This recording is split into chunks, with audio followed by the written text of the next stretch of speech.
This guide will explain what intermittent fasting is, the different ways to do it, and the good and bad sides of it.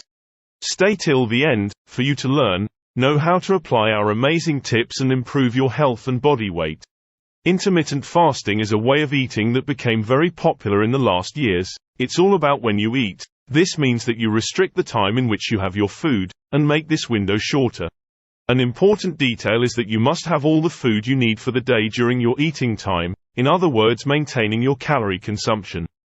Also pay close attention to your macronutrients, prioritizing protein over carbs and fats. You take turns between eating and not eating. It is always best to start and finish eating early in the day, than finish eating at night. This can make it easier to lose weight and help your night sleep in the process. It isn't like a normal diet where you need to avoid certain foods, but it is always better to combine fasting with a healthy food plan, to achieve your weight goals quicker. What you have to do is, pick times when you eat and times when you don't. You may call this, eating window and fasting window. This amazing tool helps your body switch between eating and not eating, which can help you lose fat and make your whole body healthier. Remember, it is a lot smarter to locate your eating window during the day and let your body rest during the night. There are different ways to do intermittent fasting. The most common methods are 16/8 method. You eat during an 8-hour window and don't eat for 16 hours. Most people use this type of fasting. It also is one of the most studied fasting methods.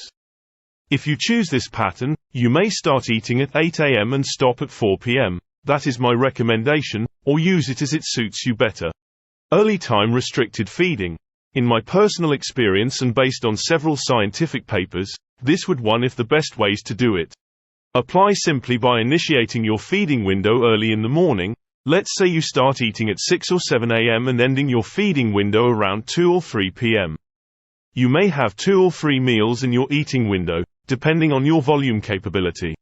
This leaves you the rest of the day and night to take a break from food and dedicate your time to doing things you love, like working on a purpose, spending time with family and friends, or simply taking a momento to relax.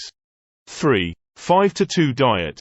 You eat normally for 5 days and eat very little on 2 days. It is very important to eat enough protein in the days that you plan on eating smaller meals.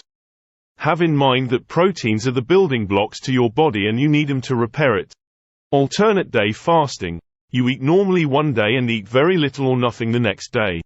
5. 24-hour fasts. You don't eat anything for a full day, once or twice a week. In this case, try to maintain a high activity in your fasting days. Resistance train to prevent muscle breakdown and enhance fat loss. Warrior diet. You eat small amounts during the day and one big meal at night. Which in my experience is a pretty bad way of doing it, unless you'll switch it around and make your first meal a huge one and the others in smaller amounts of food. The good sides of intermittent fasting are: 1. It can help you lose fat weight, if you do it the right way, or else you could lose some muscle too.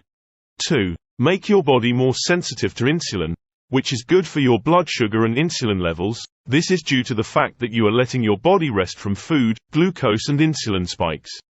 2. This means it reduces insulin resistance and improves blood glucose levels.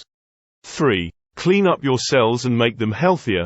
Your body starts using what we call autophagy, a mechanism that helps you to renew your cells and reuse old proteins.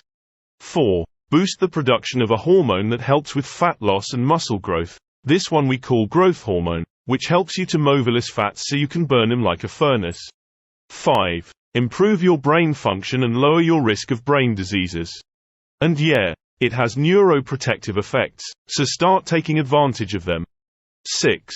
Make your heart healthier by improving your blood pressure, reducing cholesterol and triglycerides levels and decrease chronic inflammation. Yeah, it has heart protective effects too. Woohoo!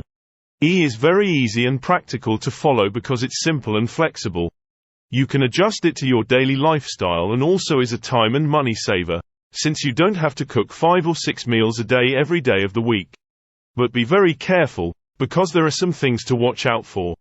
1. You might not get enough nutrients if you're not careful about what you eat, potentially leading to nutrient deficiencies and health problems. So on your fasting day, pay close attention to what you eat. It is important to prioritize what you eat and overall macronutrient intake. Always focus on your protein intake. since it is the most important macronutrient after a fasting window, and also your consumption of veggies. Preferably use veggies that grow above the ground and not under it. Remember using soluble fiber as well, like chia seeds or flax seeds. 2. It could make you think too much about food or lead to unhealthy eating habits. This is why you need to ease into it. Start small and progressive, to avoid this problem. 3. Some people might find it hard to stick to the fasting schedule, mostly because they are not habituated to it, so again ease into it and take advantage of its flexibility.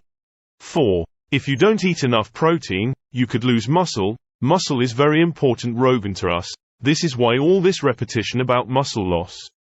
It is important as a metabolic organ and can help you to lose weight and maintain your ideal weight once you get there. I would recommend eating at least 1.6 grams per kilogram of lean body mass to avoid muscle breakdown, and also be active. Resistance training can help you avoid this. 5. It might make you feel tired or affect your performance, especially when you're fasting. This could happen to some people, but when you activate a secondary form of body fuel, which is fats, you can start producing ketones and your whole body can use them as a source of energy, including your brain. Remember that fasting is all about eating what you need to eat for the day in a reduced time window. Don't try to eat less as your eating windows. Trust me, you will need that energy to keep yourself healthy. It's not suitable for special populations like pregnant or breastfeeding women, or people with eating disorders. In conclusion, intermittent fasting can be a great tool to improve your health and lose weight. But it's important to understand how it works and what to look out for, in order to avoid the negative effects. By choosing the right method and being mindful of your body's nutritional needs, you can enjoy the benefits of intermittent fasting while staying healthy and happy, and also by applying the tips we provided you in this video. Remember, once again, fasting is all about eating what you need for the day, in a short or reduced period of time, not about reducing your food or your calorie intake. So if you enjoyed the information in this video and want more practical tips to boost your wellness journey, don't forget to hit that like button, subscribe to our healthy channel, and turn on the notification bell, so you do not miss any of our videos filled with useful as well as practical tips and recommendations. By doing so, you'll stay in the loop for all our future videos packed with valuable recommendations to help you become empowered and the healthiest version of yourself. Let's walk on this journey together toward a happier and healthier lifestyle. If you stayed until the end for the video, I want to thank you very much. I appreciate you a huge deal. If you are new to the channel, thank you for subscribing. We will see you in the next video.